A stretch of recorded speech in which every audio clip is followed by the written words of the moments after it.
Hey, this is Chris McKee coming at you from Alamo Music Center in beautiful San Antonio, Texas. We have two locations to serve you, downtown San Antonio on the northwest side at Loop 410 and Babcock Road, and always online at alamomusic.com. I have the privilege to bring to you today a piece of history. This year, 2014, is the 60th anniversary of the Fender Stratocaster, what is arguably the most influential and famous guitar that's been played all around the world by the most famous artists ever. If you look at Eric Clapton, Jimi Hendrix, the list goes on and on and on ad nauseum. So it's a famous guitar. Most of us have all played one. Many of us have aspired to own one. And in the 60th anniversary, Fender has decided to reissue the very first year of the Strat, which is 1954. For those of you struggling with math today, I made it easy for you. So the 54 Strat's kind of unique. If you look at Fender's lineup, they have an American Vintage reissue series, which tries to be true to the original guitars.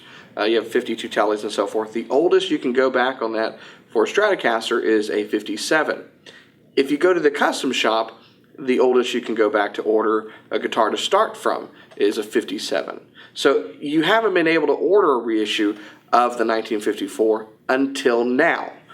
There's very few copies of the actual 1954 out there, but Fender was able to get their hands on several of those, and from that basically recreate the guitars just as they were made in 1954. Now, incidentally, the very first Fender guitar, serial number 0100, is going on sale as we speak.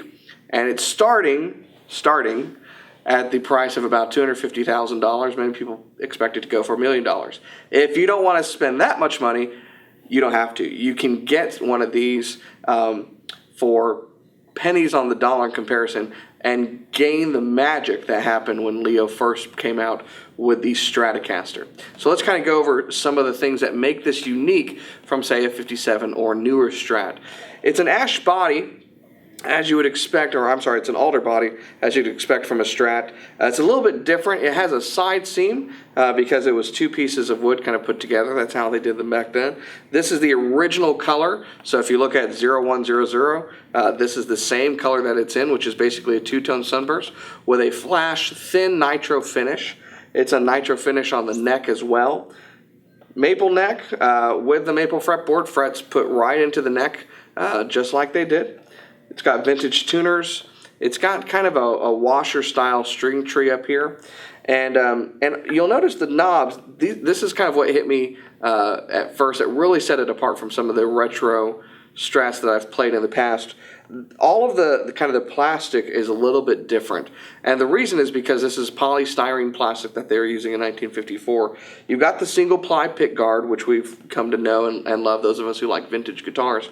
But the knobs are unique. They have kind of a smaller skirt on them.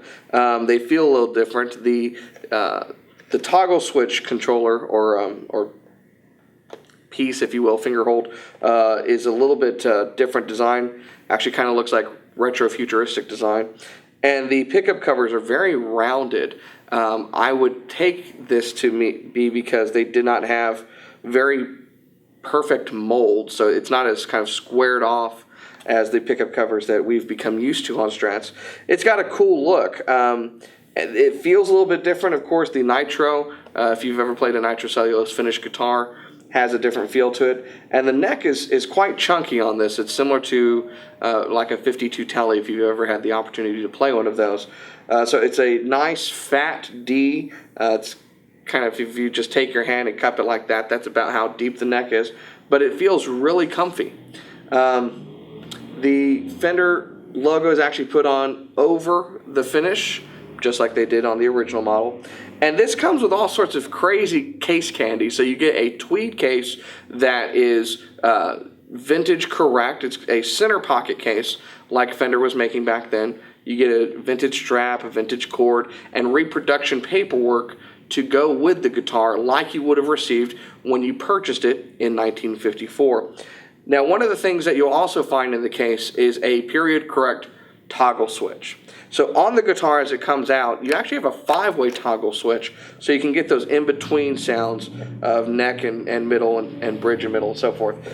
The reason that Fender went to that to begin with is because players kind of found that if they were wedging the three-way toggle in a certain position, they could get both pickups. And Fender finally decided, hey, that's a good idea. We're going to go with a five-way switch. Knowing that, Fender has smartly kind of installed it that way in the guitar. So this is more than just kind of a mantelpiece, if you will, but this is a player's guitar. You can gig with this. You could play this for your enjoyment, but it's an incredible collector's piece as well. If you want to have the three-way toggle like was originally on the 54 Strat, it's included in the case for you, kind of like they did with the Tellys, with the tone controls and whatnot. So overall, it's a great guitar. It's got a wonderful feel to it. It's very resonant. And it's got some mojo. It's got some magic. You know, no two guitars are alike, but sometimes you grab one of those 50s guitars and or 60s guitars, what have you, and there's something special about the way they made them. Not to say the new ones are bad at all, but there's just something interesting about kind of those old specs. It's not better or worse. It's just different, and it's cool. So I've really enjoyed playing on these guitars. I will give you a side note. Sometimes these guitars have a knock against them because the radius, it's a 7.5-inch radius versus, say, like a 9 or 10 or 12 like you'd see on modern guitars. And that's very round, and so you have a tendency of choking out on the note if you're bending up, if you will.